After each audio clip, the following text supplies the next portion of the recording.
जो भारतीय cricket team के कप्तान है रोहित शर्मा, जिनका बहुत ही बुरा पैच आजकल चल रहा है ऑस्ट्रेलिया के अंदर, बड़ी ही मतलब मायूसकुन परफॉर्मेंस उनकी रही थी क्रिकेट के हवाले से।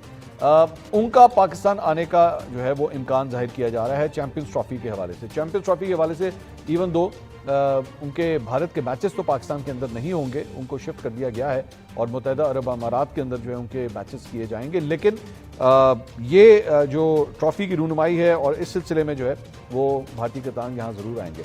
मैं इसी बात पे जब मेरे खबर ये पड़ी तो मैं हैरान था कि भाई अगर वो कप्तानों की जो एक मुश्तरका प्रेस कॉन्फ्रेंस होती है बेसिकली उसमें भी उन्होंने शिरकत करनी है, तो मैं हैरान इस बात के हो रहा था कि अगर एक शख्स, एक भारतीय कप्तान अगर यहाँ पे आ सकता है तो फिर बाकी मतलब 14 भी आ सकते हैं, जो 15 का स्क्वाड होता है वो बाकी भी आ सकते हैं, सपोर्ट स्टाफ भी साथ आ सकता है, मतलब ऐसी भी कोई बात नहीं थी। लेकिन वो बात यही है ना कि बिला वजह की रिच डालनी थी भारत की जानिब से, बिला वजह का उन्होंने ये प्रॉब्लम क्रिएट करनी थी पाकिस्तान के लिए।